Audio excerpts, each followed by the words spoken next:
It all began with a little lie, a soft, whispered lie that felt so close to the truth. I told my husband I needed a break, a chance to catch my breath. But deep down, what I craved was to feel alive again, to rediscover the spark that had faded from my soul. Hello, everyone. Welcome to another heartfelt, raw, and romantic tale. A huge thank you to all my loyal subscribers for always watching, liking, and sharing our stories. Your support means the world to me. If you're new here, hit that subscribe button for more authentic, emotional, and passionate stories that tug at your heartstrings. Let's dive in. My name is Emily. I'm 36 years old, married for 11 years, and living in Atlanta, Georgia. From the outside, my life looked like a picture-perfect postcard, a beautiful home, a devoted husband named Michael, and a quiet, comfortable existence. But inside, I was fading like a flower wilting in the shadows. My marriage had grown cold, distant. Michael and I barely touched. We barely laughed. We barely spoke. Michael was a good man. Kind, hardworking, steady, but so unreachable, like a stranger sharing my bed. Our life had settled into a monotonous rhythm: wake up, cook, clean, work, sleep. Repeat. I felt invisible, a ghost drifting through my own story. I kept telling myself to be grateful. So many women would envy a man like Michael. But there was an emptiness gnawing at my heart, a void I couldn't ignore. One morning, after another silent breakfast with Michael buried in his phone, I looked at him and said, I need to get away for a few days, just to rest. Maybe Charleston, alone. He looked surprised but didn't argue. He just nodded and said, That might be good for you, Emily. You deserve a break. And just like that, I packed a small suitcase, booked a room at a charming romantic hotel in Charleston, South Carolina, and drove off. I told myself I was seeking peace, a moment to think, to breathe. I wasn't looking to meet anyone. I wasn't planning to do anything wrong. Or so I thought. The hotel was breathtaking, cozy, serene, with soft music floating through the lobby and the faint scent of lavender in the air. I checked in, took a long, hot shower, and slipped into a simple yet stunning red dress. I wasn't trying to impress anyone. I just wanted to feel like a woman again, to reclaim a piece of myself I'd lost. I headed to the hotel bar for dinner. The lighting was dim, intimate.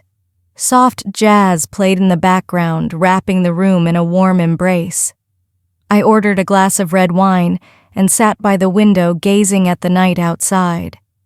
And then I saw him. He walked in like he owned the very air around him, tall, dark, and effortlessly confident, probably in his mid-20s. His skin was smooth, a rich, warm brown like melted chocolate. He wore a black shirt, unbuttoned just enough to reveal a strong collarbone and a hint of his chiseled chest. His eyes met mine for a fleeting second, and my stomach fluttered, a spark igniting somewhere deep inside. He flashed a subtle smile. I quickly looked away, my cheeks burning. I wasn't here for this. I wasn't that kind of woman. But fate, it seems, had other plans. He sat 2 stools away at the bar, ordered a whiskey, and without hesitation turned to me. You don't look like you're from around here, he said, his voice smooth as velvet. I smiled, trying to keep things polite. Just here to rest, I replied. Alone? He asked. I nodded. I'm Ethan, he said, extending his hand. Emily, I murmured, shaking it. His touch was warm, electric, like a current running through me. We talked about everything: music, travel, books, life. Ethan was so easy to talk to, his words drawing me in like a moth to a flame. He made me laugh, and I couldn't remember the last time I'd laughed like that, free and unguarded. Every word he spoke made me feel seen, desired, alive. 1 glass of wine became 2, then 3. My cheeks flushed, my heart raced. At some point, he leaned closer, his voice dropping to a husky whisper. "You have a beautiful smile, Emily, but your eyes? They look lonely." Those words shattered something inside me because they were true. We didn't kiss, we didn't touch, but as I stood to leave, I felt his gaze follow me to the elevator. My fingers trembled as I pressed the button, my heart pounding. What was I doing? Why was I smiling?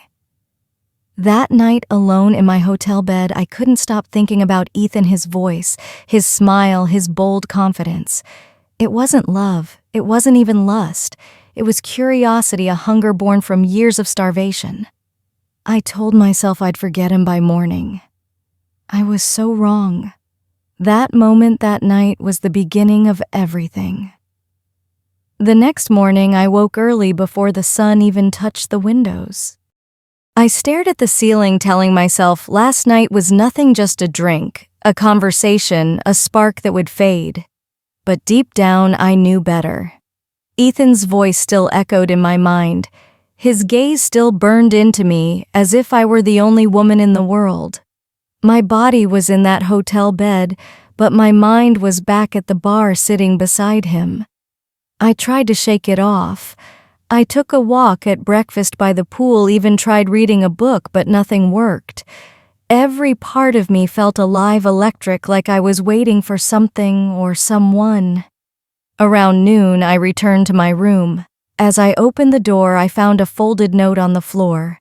It read, "Room 309. Tonight if you want. Ethan." My heart stopped. My fingers shook. My first instinct was to tear it up, throw it away, forget it. But instead, I placed it on the table and stared at it for what felt like hours. All afternoon, I battled with myself. You're a married woman, Emily. This isn't you. You came here to rest, not to ruin everything. But by evening, I was standing in front of the mirror, slipping into the black dress I'd packed just in case. I applied light makeup, let my hair fall naturally over my shoulders. I told myself I was just going to say goodbye, to return the note, and close the door on temptation. But it was another little lie. I walked to room 309, my legs trembling, my heart pounding in my ears. I paused outside, took a deep breath, and knocked. The door opened slowly. Ethan stood there wearing a crisp white shirt and dark jeans, looking impossibly handsome. His room smelled of cologne and fresh linens. He smiled a slow, deep smile that made my knees weak. "I wasn't sure you'd come," he said softly. I stepped inside, my voice barely a whisper. Neither was I. The room was quiet, the lights low. Soft R&B played from his phone, smooth and soulful. He offered me a glass of wine. I took it, our fingers brushing, sending a jolt through my body. We talked for a while, sitting close on the couch. He didn't rush me, didn't pressure me. He just listened, smiled, and made me feel like I mattered. Then the moment came. Ethan reached out, tucking a strand of hair behind my ear. His hand lingered on my cheek, warm and gentle. Our eyes locked. My breath caught. He leaned in slowly. I didn't move. And then he kissed me softly, deeply, like a spark igniting a wildfire. It was the kind of kiss that woke every part of me, that made me forget where I was, who I was. His hands explored my back, careful yet hungry. I let go of my fear, my guilt, the silence I'd lived in for years. In that moment, I wasn't Michael's wife. I wasn't the housekeeper, the cook, the shadow. I was a woman desired and alive. We ended up on the bed, a tangle of breaths, warmth, and soft moans. I won't share every detail, but I'll say this. It was passionate, raw, like rediscovering a part of myself I'd buried long ago. Ethan made love to me like I was the only woman he'd ever wanted. Every touch felt real. Every kiss made me feel more alive than I had in years. I'd never felt so seen, so wanted, so free. Afterward, we lay together in silence, our breaths filling the room. "I shouldn't have done that," I whispered. Ethan turned to me, tracing my arm. But you don't regret it, do you? I stared at the ceiling, unable to answer. Deep down, I knew the truth. No, I didn't regret it, and that scared me more than anything. I woke before Ethan, the room bathed in the soft glow of morning light. His strong arm was wrapped around my waist, his steady breath warm against my neck. For a moment, I didn't move. I just lay there, savoring the warmth, the closeness, the spark I hadn't felt in years. But reality doesn't stay quiet for long. My phone buzzed. A text from Michael. Good morning. Hope you're getting the rest you need. Love you. My chest tightened. My fingers shook as I held the phone. Love you. He had no idea what his wife had done the night before. I slipped out of Ethan's arms and dressed quietly. In the mirror, I saw a stranger, hair mussed, lipstick, smudged eyes telling a story I could never explain. Ethan stirred as I grabbed my bag. Leaving already? He asked, his voice husky with sleep. I have to, I said softly, avoiding his gaze. He sat up, running a hand over his face. You don't have to feel bad, Emily. This wasn't just a fling for me. I meant every moment. I looked at him, so young, so sincere, so different from the life I'd built. I know, I whispered. That's what makes it harder. He nodded, understanding more than I expected. He didn't ask me to stay. He didn't make me promise anything. He just walked me to the door and said, If you ever need to feel alive again, you know where to find me. I left his room and walked down the hallway like a ghost, each step heavier than the last. Back in my room, I collapsed onto the bed and cried, not just from guilt but from the truth I now faced. Something inside me had shifted, and there was no going back. That afternoon, I packed my bags and checked out of the hotel. The drive back to Atlanta was long and silent, my hands gripping the wheel, my mind a storm of questions. When I walked into our house, Michael greeted me with a kiss on the forehead. Feeling better, he asked. I forced a weak smile and nodded. A little. But I didn't feel better. I felt torn in two. Michael noticed my quietness.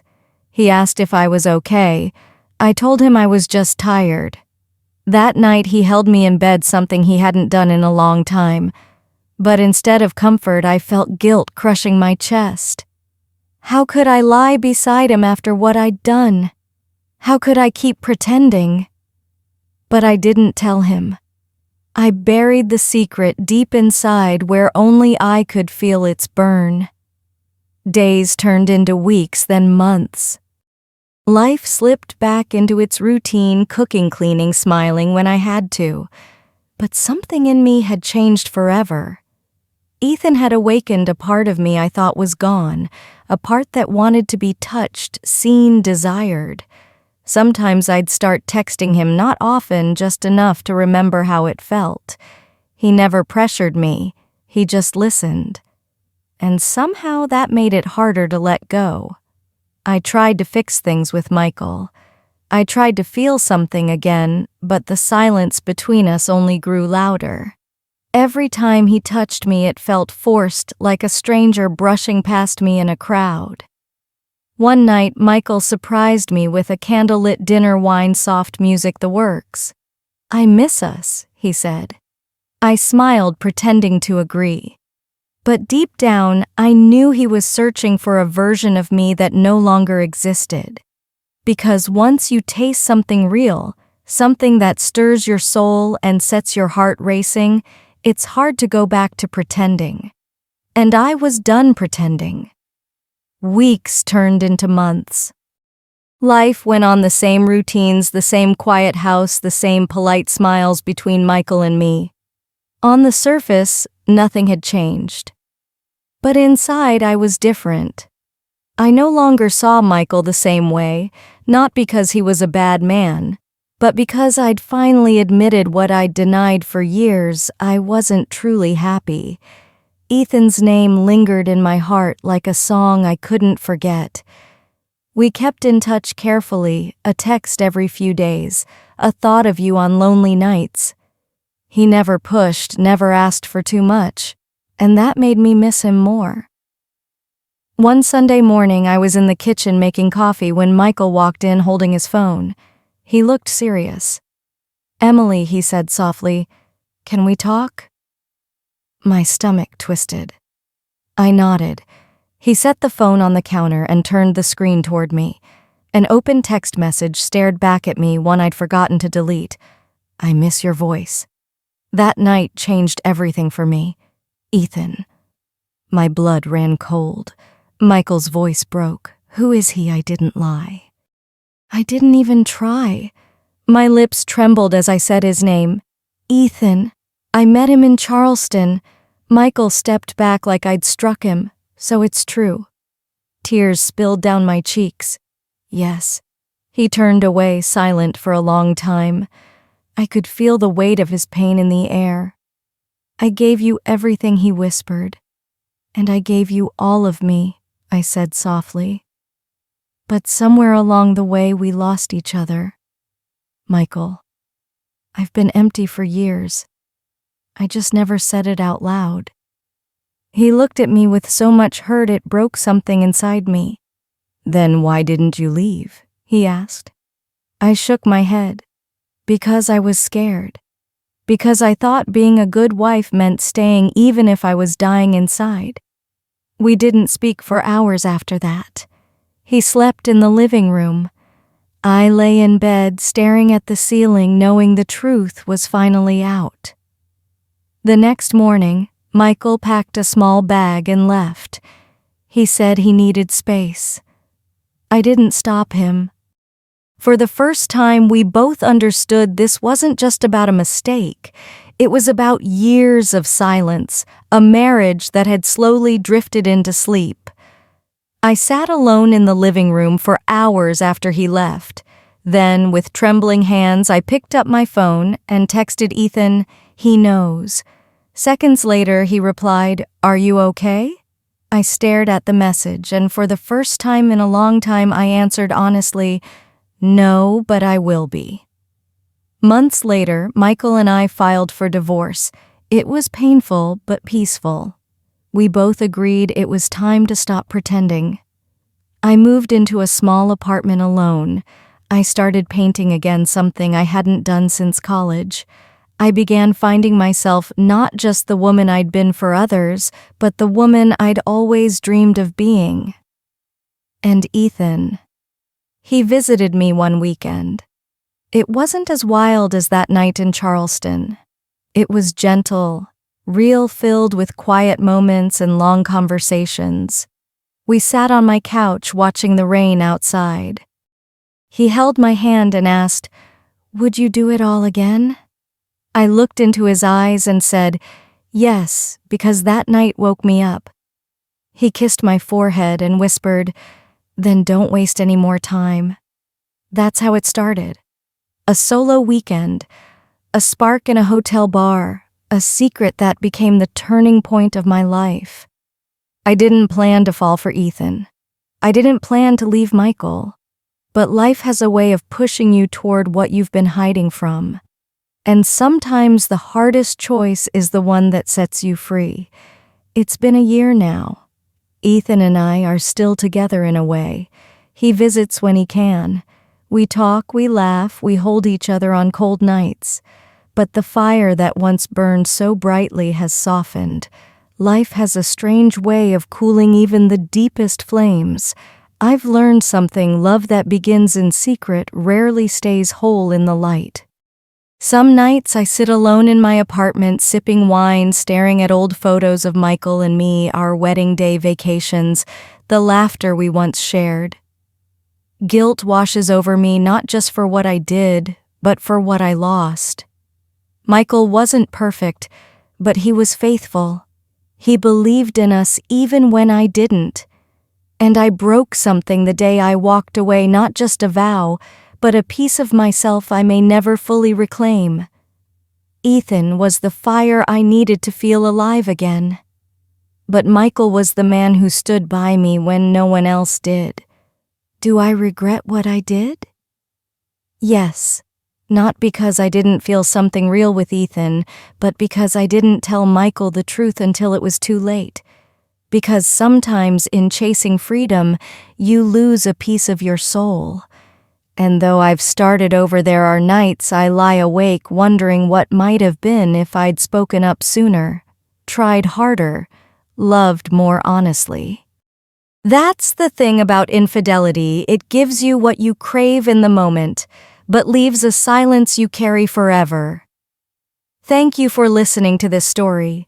If you enjoyed it, please like, comment, and subscribe for more heartfelt romantic tales. Your support means everything.